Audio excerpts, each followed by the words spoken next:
sorry, yeah. Welcome everyone to this conversation that we're having.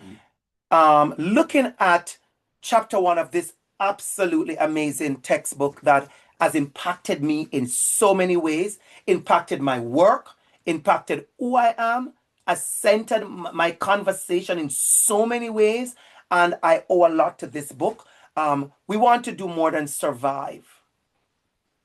Abolitionist teaching and the pursuit of educational freedom. That's a very loaded conversation. That's a very loaded topic. That's a very wide topic. When we think of terms like abolitionist teaching, when we think of terms like survive, a lot of us, we are always in the survival mode. And the sad news is that we have brought survival mode in our classrooms in many, many ways. There's a difference between the ways our children survive in school and how they thrive. Your passion, your determination, your whole thing is supposed to be, how do I ensure that my students thrive, not just survive? And that's why our author, Bettina Love, says we want to do more than survive. Abolitionist teaching. That's a thing to think about. What does it mean to be an abolitionist teacher? What does that mean when we say abolitionist teaching? What do we mean by that? I love when I got this book first. Never forget. I remember how impressed I was that the chapter was "We Who Are Dark," and as you read and you expand, which of course you're going to be doing as well, you understand where the author is coming from. We're using the word dark. It's very intentional. It's very purposeful. The use of language. And as you have in your discussion, those are the kind of things that I'm looking for. Elements of understanding. What does this mean when we say we who are dark? What is behind all of this conversation? And so this is the quote I was telling you about. And this is from one of my persons I really admire most when it comes to writing and education, the great Ladson Billings, Gloria Ladson Billings. And she says, we enter the society raced. We come to school raced. We apply for jobs raced. We enter the marketplace raced. We can never leave our race at home on a shelf. There's going to be a discussion 3 weeks from now when we're going to talk about the ways in which you and I may feel like our identities or parts of our identities have been erased. But that's only one part of the conversation. Another part of the conversation is the ways in which we choose to erase our identity. It's another part of the conversation is that what part of ourselves we treasure. Have we loved ourselves and love who we are? And what does it look like when somebody love who they are as a person? When we love blackness. So we hear a lot about racism. We hear a lot about anti-blackness. There's a lot of conversation about anti-blackness. But what does it mean to celebrate blackness? What is the opposite of anti-blackness? How have we nurtured our own blackness and that of others? How have we treasured, celebrated our blackness and that of others? These are some of the questions we need to ask ourselves. And so Gloria Ladson Billings says, so because we are plagued by the social construct, we have to find ways to live our lives and participate in society with one aspect of our identity that seems to enter the room before we do. I want to say this very clear. I have had students in the past in this very course that I realize they're struggling in defining who they are, or they really don't care about this race thing. Only to hear from them 2 and 3 years after, when they're in the real spaces and understand the implications of being excluded. I know people who have never been who never felt excluded because they have the protecting of of amazing parents, or the protection of living a privileged life, until they go into a space and they realize, oh, it's different. And so I want us to think about, how do we enter rooms? How do we enter rooms? How do we show up as our authentic self? Or how do we show up at all? There are many institutions that have forced many of us as Black folks to measure and tailor and water and dilute and stifle parts of who we are. There's a lot of conversation about the aggressive Black woman, because the way how a Black woman is expected to show up in a certain space, you don't fit their stereotype. So immediately when you speak up, it becomes something else. I have always said this, very, very personal, that there are many places and many people I've worked with who don't know what to do with me, because I'm not the kind of Black person they're used to. Someone of a different race will say the exact thing I say, and they will say, oh, well, that's so great, and I like how you define yourself. And then I say it, and it becomes pride, or it becomes vain, or it becomes something else, because we are not used to Black people speaking richly and highly and deserving of themselves. And that is why I'm sure some of you hear this ridiculous thing that people say, oh, you're bathing white. Well, not to me. I've never had that foolishness. But there are people who have had that, because somehow we believe certain level of class behavior, certain level of fabulous and decency, and certain level of credibility, and certain level of excellence, and certain level of exuberance belongs to white people.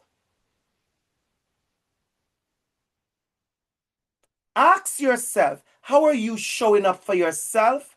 And as an educator, how are you showing up? This activity is very intentional. I used to do this slide, and I would show all these school bags, and I would do an activity, and I would say, what are our students? Let's say this belongs to all Black students.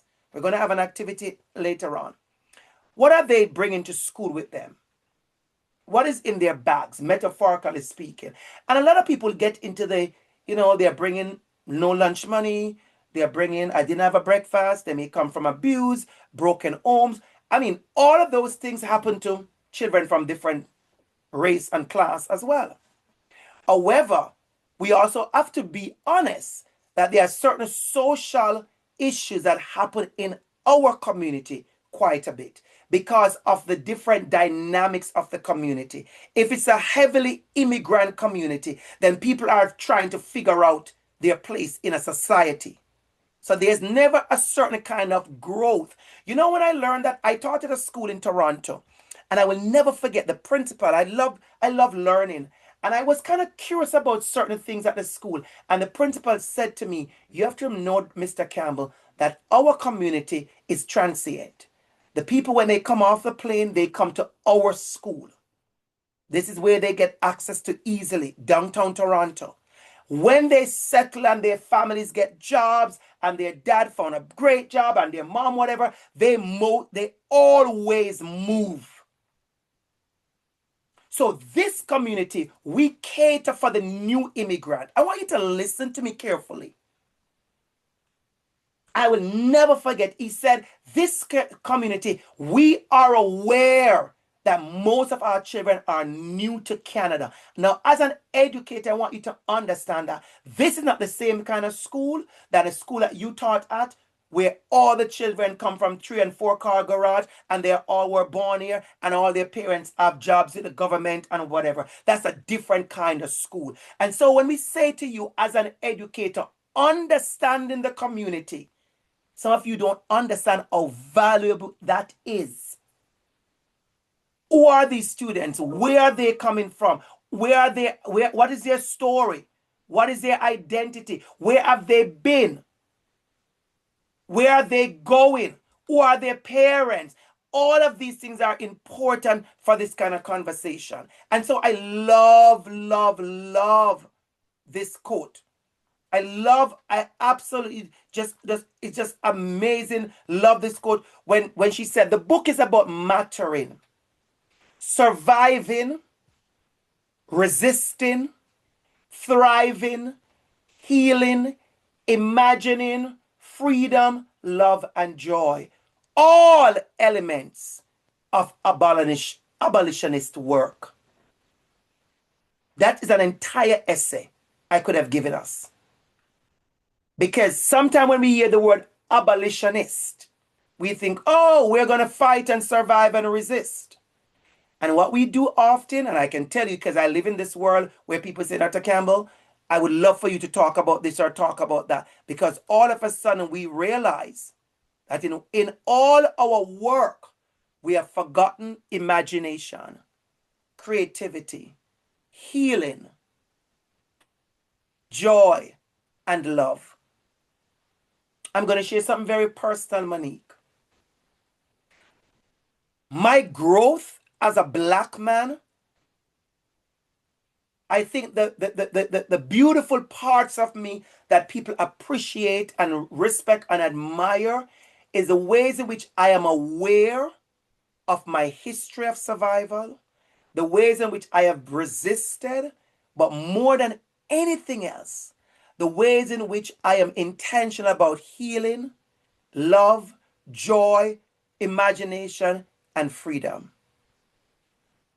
If you have a class and all the time the Black people gather, we are talking about surviving, we are not taking care of each other. I want to repeat that. If every time we gather, Monique, all we focus on is our survival mode, we are not doing justice to this work.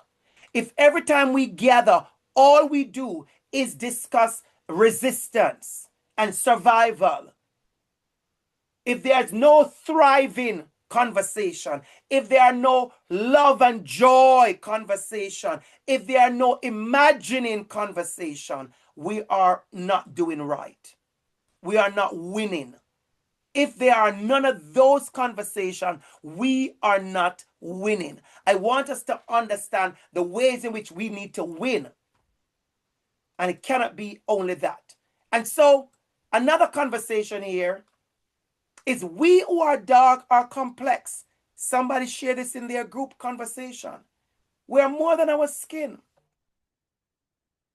We are interested, we intersect our moonlit darkness with culture, language, race, gender, sexualities, abilities, religions, spiritualities. If I do a census in this class and ask how many people speak many different languages, how many people are on the different identity when it comes to their sexuality, how many people are different ability when it comes to their abilities and disabilities and neurodiverse and all of that kind of stuff. Religion, people who have no religion, spiritualities. Our complicated identities cannot be discussed, watch me carefully, or examined in isolation. That's why some of us, you may write a paper about something and you kind of think, well, this is supposed to be A plus. A plus for what? You just tell me who you are. There is no complexity to the work. None of us is simple. We are complex people. If you're a Black person in this class, well, you are, and you're a mother or a father, then that's a different layer. If you're an hijab wearing woman, that's a different layer. If you don't believe in religion, if you are from continental Africa, you're from the Caribbean, your parents, your family's mix. I had an experience the other day when I saw someone struggled in their identity because they were in a space and they come from a mixed parent, Black and white. And you could sense the struggle happening. These are things you have to work through and work on. It's never something you're going to be finished with in a minute, but these are things you need to work through and work on when it comes to who you are. How do you show up? Who are you? How do you define yourself? I remember back in 2020 when somebody asked me, Dr. Campbell, do you consider yourself black? Can I call you black? Or should I say racialized? And I said, say black. I am a black man. That's my descriptor. I go by black. I don't go by racialized. I am a black man. Ask yourself, how do you describe yourself? How do you determine who you are? Intersectionality is more than just the add-ons. It's more than counting, represent. Let me just make this very clear, because some of you are doing research in year 2, and let me make something clear. Intersectionality is not about all the different parts of your identity. That is not intersectionality. Go Google it, go research it, go think about it deeply. It's the layers. It's the layers in which certain oppressed groups have certain more layers to them. So intersectionality is not, oh, I'm teacher, I'm black, I'm Jamaican. Those are the parts of me. That's not intersectionality. Intersectionality for me would be a black man who is openly gay from a country like Jamaica, which is an oppression, which is a big no-no. And the ways how those things are layered to cause a higher degree or a more or a deeper struggle. So it's more than just the room or the group. It's understanding community power or its lack. Just like how you know how powerful you are in one space, you should also understand how powerless you may be in another space. I want to repeat that. I want to repeat that very, very clearly. In the same way you must be aware of the power you carry in a certain space. It's the same way you must be aware of the power you lack in a certain space. I have seen, let me just go there. I've seen a lot of people struggle because they are unaware of their position and their power in a certain space. There are certain rooms that I walk in, I am maybe one of the top 5 powerful person in the room. And there are certain rooms I walk in, I may be one of the least 5 person in the room with power.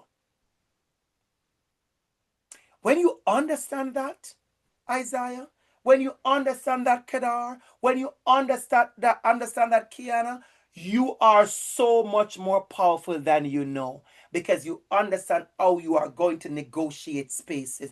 I'm going to go there because my spirit says go there. There are many of us who are struggling because we do not understand our identity and how we are able to navigate spaces. What does that mean? Let me explain something to you. As a black immigrant to Canada in 2008, when I got my first job, I walk into a space where I was maybe one of the most qualified, if not the top 3 qualified person in the building, in the entire building. But I also was aware I was a new immigrant who came to Canada 4 weeks ago. Navigating those spaces was different. When I started teaching at the school board TDSB, I had teachers speak to me as if I was just out of college. I had to correct some I didn't correct. I just was okay. I just left it alone because I was exhausted. I just left it. And some I corrected. I was like, actually, I've been a teacher for 14 years, 13 years. I'm an award-winning teacher in 2 different countries. I have taught teachers in Teachers College. I have been a ministry-appointed workshop provider. But because of I'm walking a certain space, I have to understand. So when we talk about power or its lack on inclusivity and social justice, you must understand who you are. That is why this course is called Educators' Identity and Pedagogy. I have had people thank me for this course 2 years after finishing because I didn't get it until they got it. This is about understanding who you are. Because if you don't, you will just be blown by every wind. I've seen it. where today you are this, tomorrow you are that, the next day you are that. You have no cause, you have no stamina, you have no substance because you are not clear on who you are and what you stand for. And research shows that these higher rates of suspension, we're talking about some of our students, are not really misbehavior, a determination that is incredibly subjective, but because of racist, sexist stereotype that teachers and school officials hold against black girls. This came from your text. So what is mattering? I love how she kept asking the question of us. What then is mattering? What then is mattering? When you understand how hard it is to fight for educational justice, you know that there are no shortcuts. And because of that, Annabella, as we talk, look at that line there. It can bring both frustration and determination. When we were trying to establish this cohort, BFEP, there was some serious frustration along the way. But we were determined.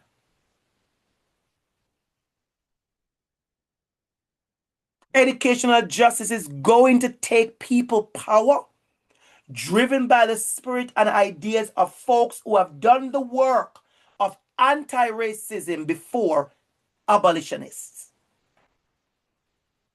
So when we're going to present later on, when I talk in about the anti-racist pedagogy, I'm going to invite you all to come to that talk. What does it mean to be anti-racist? And not because we are black people, because many of us as black folks, we have fed colonial practices. We support them because somehow we feel if we are closest to this, we have certain kind of privilege and pedigree. And so when I talk about these things, the ways in which black students are suffering in some of our classrooms, let me be very clear for the recording. It's not just under the hands of non-black folks. It's also under the hands of black folks. There's a strong comment there, very strong comment. She was talking about the ways in which many of us, if we don't do certain things, we don't get to really blossom in our education. That's why we talk about white savior mentality. Write that down if you have never understood what that means. It's time for you to read and expand your understanding of what white saviorism look like, because you're going to see it in schools.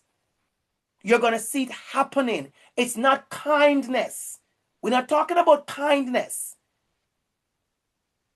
We're not talking about when white folks adopt black children. That's not, we're talking about a pattern, a saviorism pattern. What does that look like?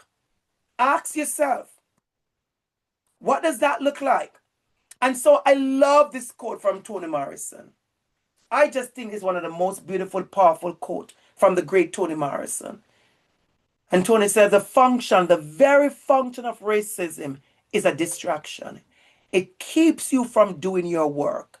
It keeps you explaining over and over again your reason for being. This is not a brag, this is not a boast, but I'm going to make this very clear. I use less time than many people I see struggling to define who I am in spaces. Because I have worked on my identity. I know who I am. I don't explain myself. I've been asked questions even in a big event where I am a speaker, and I will answer it in a certain way that makes it very clear. I am not here to explain myself. The way you are, the way you self-define, the way you show up, the way you are clear, it says a lot, and it helps the other people around you to define you. I made a joke a couple years ago, and I've made the joke for a couple years, and it's a joke. It is a joke. And thank you, Monique, for that comment. Yeah, the white knight. Oh, absolutely, absolutely. I made a comment a couple years ago, and I've made it quite a bit, and people have laughed, but it's deeper than that. I said I have been mistaken for the school principal maybe at 5 different schools in my life. Maybe at 5 different schools, I have had an incident where somebody just mistake me for the principal, automatically think I was a principal. Just walk up to me and think I'm the principal. I love it because I want to tell you the opposite side of that. That I have been mistaken for catering when I'm a keynote speaker. I have been into a hall of 700 people. I am the keynote, and I have been mistaken for catering. Catering has never looked this good and dressed up. How would you mistake me for catering? But also think about the ways in which somebody would mistake me for the principal. It's about what you carry in your body, the power, the authority. Think about it. I want us to think about those things. So Tony reminds us that we have to really affirm who we are so we don't keep on trying to explain who we are. We are working on a book right now talking about affirmation. What does affirmation mean? It doesn't just mean nice things or saying nice words. How do you affirm who you are? If I ask you a question, let me ask a question. Jump in the chat box, everybody. I see a couple of people in the chat. How do you affirm yourself? Let me get 27 responses. How do you affirm yourself? Go ahead and share that with me, with the chat. Go in the chat box. How do you affirm? One way, not fully, because you can't give me everything, because some of you are amazing, if not all of you are amazing. Give me one way you affirm yourself, or one way about your affirmation, one practice. Go ahead and chat it in the chat. Thank you, Monique, for starting us off.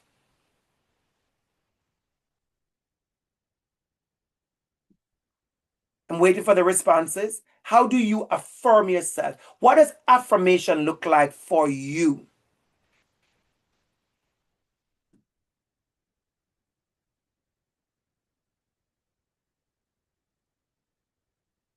Thank you, Mohammed. Check in on myself weekly. That's self check in. Vanessa, positive self talk.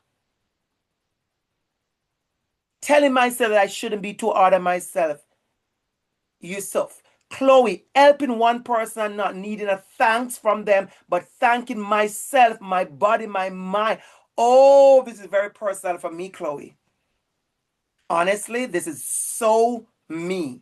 You have literally gone into my treasure chest. I tell people all the while, when I help someone, sometimes I don't need that thank you, because when I drive home or I'm home by myself, I feel it right now, Chloe, as I'm speaking to you. I get so emotional just thinking, God, I had the privilege to help, whether it was emotional, financial, physical, whatever it was, like, wow, I was able to help. Very big, very, very big. Katania, journaling. That's not a joke, that journaling is no joke. It's powerful. I'm going to tell you something, Katania, you'll never believe this. My first book ever, my first book that was sold many copies and could give me some good money, The Teachable Moment with DR.ABC, most of that were my journals that I wrote after coming from my walk in the morning. I'd record it on my voice and then I'd write it down. And then after maybe 2 years or 3 years of doing that, I turned some of the best pieces of that journal into a book. Teachable Moment with DR.ABC, that book that sold many copies. Kiana, self-care, good food, good sleep, listen to my needs and journaling, then speaking it out. Kultam, the self-encouragement. I like this Isaiah connected to K's reframing the deficit talk. I want us to be very mindful of those things. Thank you, thank you, thank you for those powerful sharing, everybody. So here is something amazing.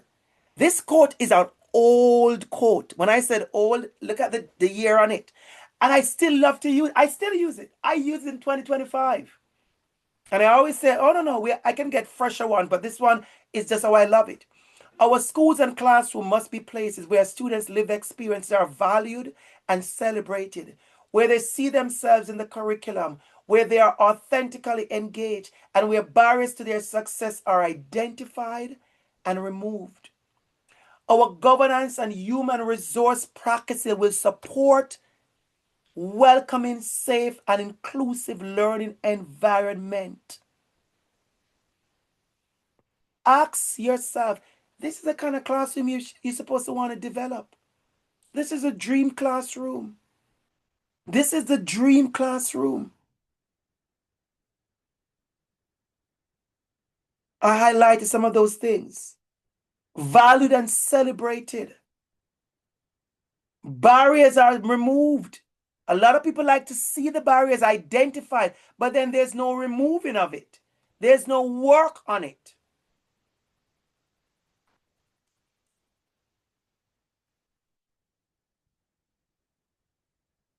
So teachers working with community groups in solidarity to address issues.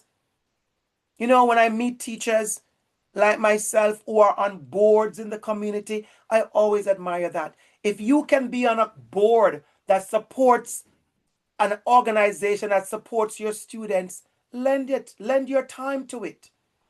Sometimes all they want is one meeting per month or one meeting every other month. Lend your voice to that.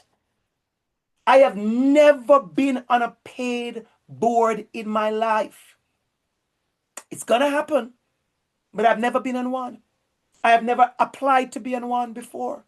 Every single board I've been on that I've given hours and hours to have been community-based board.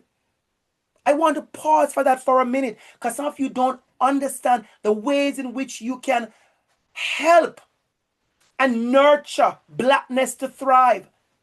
I have sat on boards that are black serving boards. These are boards that serve black immigrants, black LGBTQ people, black trans people, black people with disability, black reading clubs. What I want to foster that. Boards that are doing the work of equity and inclusion and disrupting racism for black students. I was a part of the Child Services Board for years. I joined that board because it lacked representation. I want you to understand there's research. Google it. There's research that talks about the overrepresentation of black and indigenous children in care. I wonder if people are listening to me. I want you to understand that. That is what they're saying. Black children, indigenous children are overrepresented in Canada in child services, in care. And they want to disrupt it. And you look at the board, 17 people, and you're trying to figure out where's the black person. And you're trying to disrupt anti-black racism within the space. So I applied to be on the board. I stretched my hands up, Isaiah. I sent in my application. When they interviewed me, I said, I am here, not, first of all, for increased representation of black folks on the board. That's the first thing. But I said, I don't want to just be the black body. But I also want to here to disrupt and to help you do the work in anti-black racism. I have been the board chair for that board before I stepped down for like 3 different years. And I've been on the governance. My record is there. I have been a part of Black Cap downtown. I've been a part of other boards. So ask yourself, what are the ways in which I am able to disrupt anti-blackness? It doesn't always be let me go in the street and march. Abolitionist teaching is built on creativity, imagination, boldness, and rebellious spirit and methods, but it's also built on thriving. I'm going to tell you a story, everybody, about this picture. Funny enough, I think you heard the story already, but I have to repeat it again. So I'm doing a keynote speaking at a school in Peel. I am the keynote speaker. And this is an amazing big school. I did not know there were so many hijab wearing young ladies at the school. I had no idea, but I know there were some, but I didn't realize there were so many. And when I talk and talk and talk, and the school is one of those schools with a fancy auditorium, one of those fancy new school. So the auditorium has the screen comes out of the ceiling and it's ridiculous. It's big. And then right there, when I clicked my slide, was 3 black hijab wearing women on the cover of Vogue Arabia. You could hear the gasp. You could hear the in the auditorium. I will never forget that. I talk about it all the time. And when I was finished, that's why I tell people a while, I know what I'm here for, what I'm doing. When I was finished, Monique, about 11, 12, 15 hijab wearing young ladies walk up to me and they said, thank you so much. I said, when we saw that slide, we were like, wow. You think people don't care about certain things? They cared that the man who came to speak did not put the usual photo on the wall of some black child who's hungry, or some black child being saved, or some black child being given, at some orphanage home. Those things are real. Don't I tell you, those are real. Been there, seen it. But why is it that every time we think about blackness, we go to deficit? Like you said, Isaiah, disrupting the deficit philosophy, disrupting the deficit thinking. How many times you have heard the entire people out there are scared of hijab, and they're scared of the covering, and they're scared and the this and the that. And then on my slide, it's 3 drop dead gorgeous hijab wearing black women on the cover of Vogue Arabia. And my next slide, I don't have it here today, but you could Google it, was the next picture of the hijab wearing woman, black woman, on the cover of Swimsuit. Never in history. It happened. It happened. She's on the cover of Swimsuit. Swimsuit. Fully covered in her gorgeous, fabulous swimsuit that she adorns with her modesty. That is who she is. So, abolitionist teaching is understanding who we are and the power we bring. I have had people ask me, this is for the recording. This is for the recording. I have had people ask me, Dr. ABC, I noticed every time you talk, you always about black people. I said, you have to understand something. My personal calling is for me to work to ensure that blackness around me thrive. Now, let me say something very powerful, and I'm going to make sure you hear this clearly. I have been a teacher for 28 years of everybody's children. Some of the best parents out there that have loved me today, respect me, their children still come at me. I was on social media 3 days ago and I saw somebody tell me something. I was like, what is this? Somebody was talking about one of their best teachers. It was Mr. Campbell. These are not black kids only. I teach everybody's children. I give everybody's children the best of me, because that's what they come to school for. A great teacher who is giving them the best. But there's an intentionality in my life of how we are telling our story. Let me give you an example. As a black professor at University of Toronto, there are tons of research that I can do. I have been invited to be on research committees. I have been invited to be on this and to be on this and to do this. I have made a choice that I want to tell black stories. That's my choice, Isaiah. I didn't say you need to do that. I'm telling you that I need to tell black stories. And I'm going to tell you why, Isaiah. I'm going to share with you why. I love reading. Not now. I don't love reading now. But I used to love reading a lot. I have to read for my job, so I read a lot, but that's my job. But I used to love a lot of reading. I am one of the few people, might be Isaiah, that have read every single fairy tale. I mean, a lot of you know Cinderella, but you don't know The Princess and the Pea. A lot of you know Rapunzel, but you don't know Thumbelina. Like, I know that girl. You know what I'm saying? So I read all of the fairy tales. And all the fairy tales, I don't know if you know, but all the little girls there are white with blonde hair. I mean, we tried to make a black Cinderella a couple of years ago, and you see what happened. We made Ariel black. You see what happened with Disney. You see what happened. So when you say there is no, when some of you feel like you're not involved, you're going to be involved. When you go to school and you're reading a story, and a child goes home and tell their parent, and the parent come and say something at school. There's a big fight in the world when with Ariel and Cinderella, remember? And they are actually fake characters. They're fairy tale. And people fought over that this person couldn't be black. And so I read all those stories. And then when I went to grade 7, sorry, I fell in love with Nancy Drew. I still love them. Joe, Bette, and Nancy. I think they are my girls. I literally used to imagine me meeting them, and we just do the most. I mean, I'm a black boy. But these are the 3 girls that I fell in love with because these are what I was fed. And then after I'm finished with Nancy, Bette, and George, then I met the Hardy Boys. No, I become friends with these 2 boys, the Hardy Boys. You're following me, Isaiah. And then after that, somebody says, well, Andrew, maybe you should go get to meet the Bobbsey twins. Oh, I love the Bobbsey twins. OMG, I love the Bobbsey twins. You see who my friends are, Isaiah? You see who I'm reading about? These 3 white girls, these Bobbsey twins, these two Nancy Drew person. And then when that wasn't even finished, I met Huckleberry Finn. Are you serious? You need to stop.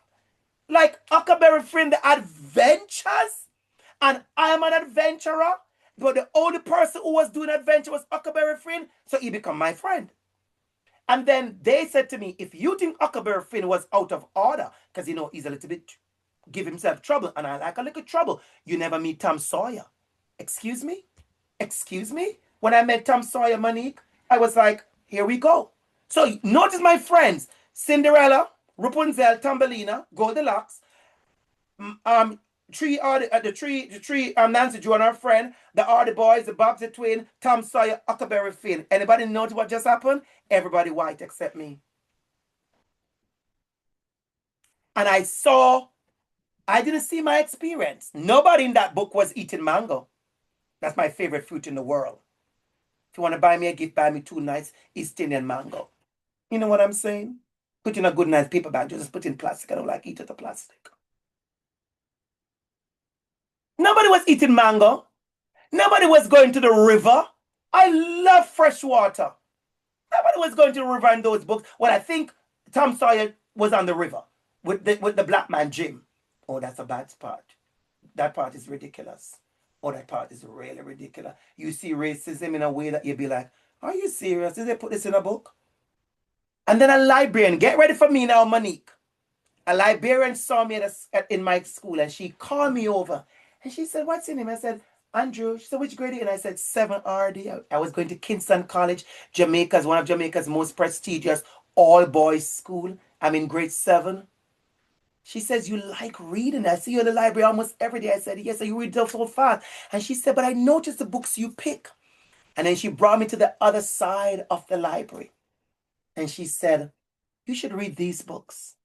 And then I met The Year in San Fernando. I remember I read A Cow Called Boy, The Wooing of Beppa Tate, My Father's Son Johnson, The Fat Girl and the Mango, Mafar to the Boy Who Was Afraid, Peter of Mount Ephraim Estate. What? The Wine of Astonishment, one of my favorite books to this day, in Trinidad, about the Shouter Baptist movement. Then I met Shaka Zulu. Wow! Black boys, black people that look like me, that were doing the absolute most. Joy of eating a mango and the juice running down. That is my experience. I never had pizza growing up. So every book had pizza. We never had pizza that time. Jamaica's changed now. You can get pizza. But I never grew up in no pizza. I never grew up in no pizza. I am reading book about bagel. The first time I saw bagel was in 2008. What are you talking about, Monique? I'm reading books about croissant. I've never had a croissant until I came to Canada. Where are our children experiences in our stories? And many teachers don't even know how to disrupt that. You couldn't get me read no Cinderella in my class right now. You ain't gonna get me read no Cinderella. And if I read Cinderella, she gonna be the black Cinderella. That is intentional. I want the little black girls to see themselves in my work. So I want you to understand, as a teacher, your calling is important. As a teacher, the way you do your work is important. As an educator, the way you see black boys. Oh, I'm looking on the news today at the age of the black boys who are wanted in Toronto. Are you serious? Thank you, Imani. Thank you, Monique. And Nancy. Oh, I could tell a Nancy story. One day I'm going to give you a treat, Monique. I'll give you a treat. I'll tell you a Nancy story because you know I don't play. Oh, I tell you how we say it in Jamaica. Once upon a time, and Nancy was a sly man. And Nancy went to brother Tukuma yard. Him see the pot a boil. You have to say it like that. You have to swell yourself like a Nancy. That's the kind of teaching I want from you all. How are we seeing our black boys? How many of us have to bring your thing to school? Some of you are dancers, you are singers. You are good. Bring it. Let them experience the joy. Let them see you. Let me tell you something. I know one of you, I think, Katani, you're a classical pianist. Let me tell you something, Katani. You don't even have to do no piano club. Oh, no. I don't mean no piano club. I don't mean no piano club. Imagine you as the one of two or three black teacher in a school, and you are playing the anthem or whatever event in the auditorium. The way you walk to the piano, the keyboard, and you play, there is a black boy somewhere thinking, I want to be like sir. I want to be like sir. I wow. Not every black boy need to want to play basketball. We have to cut down that foolishness. It is important to play basketball. We love it. They get good money. I think I'm going to fall in love with a basketball player one day. I'm only kidding. Pay me no mind. But where are the singers and the dancers? Where are the fashion designers? I am always upset when we talk about boys should do fashion and sewing, and I look around and I said the richest fashion designers in the world are men. What are you talking about? How silly are we? Discouraging our black boys from living their best life. Who are going to be the chef? Rich chef, 4-star, 5-star chef, what, Michelin star. You can't even afford the appetizer in the restaurant. Why are we discouraging our black boys from doing those things? Not just rap, classical singers. We're the black boys who want to be an opera singer. I want us to encourage. I want you to be that person. And that's why we're having this conversation. That's why we're here having this amazing conversation. Teaching strategies and education reforms must offer more than educational survival. I love this word down here. They must be rooted in collective dignity. Oh, God, I love that word. How are we preserving our students' dignity?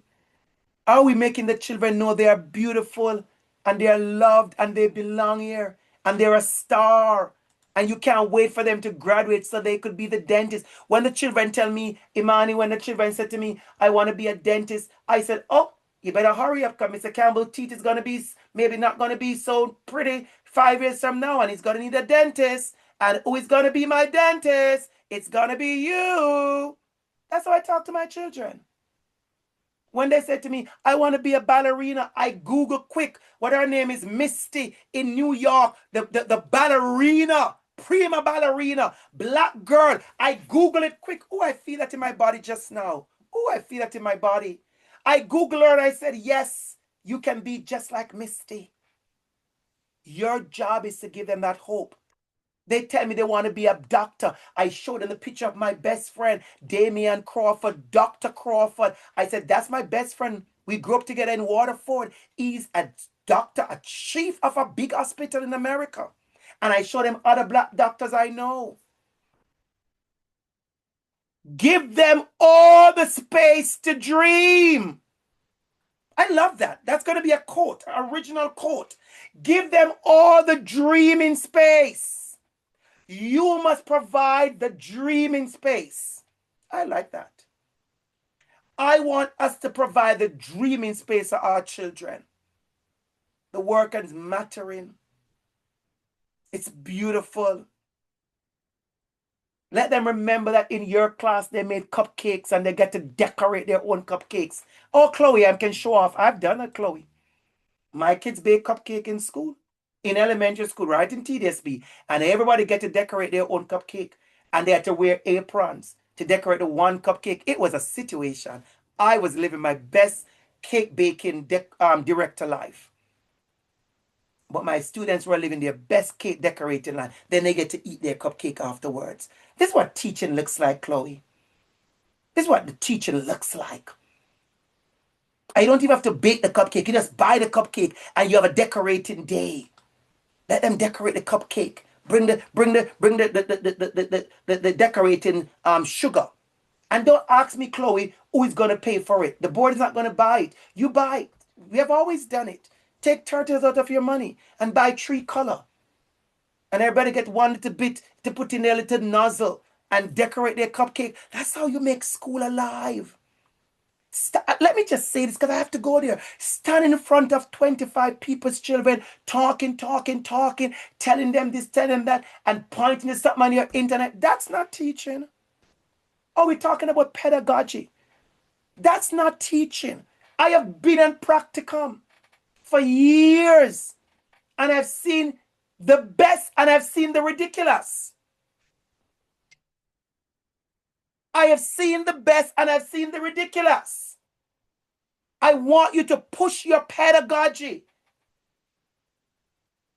Putting up a PowerPoint on the board, pointing, showing children, then say, go write the worksheet. That's like, are we serious?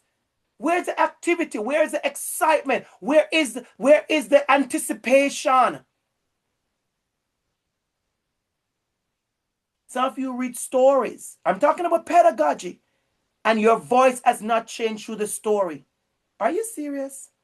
There are 4 characters in the story, and the 4 characters sound like this. There's a monster in the story.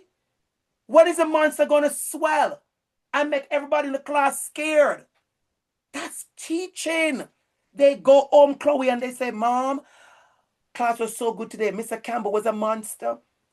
He read this book and we were so scared. And then he was a princess because the princess came and killed the monster. Oh, I don't play. And don't let me bring the monster out on the princess wig. You wonder why Mr. Camp, DR.ABC is doing the most? That's what I do. And then the next day, the child is not feeling good.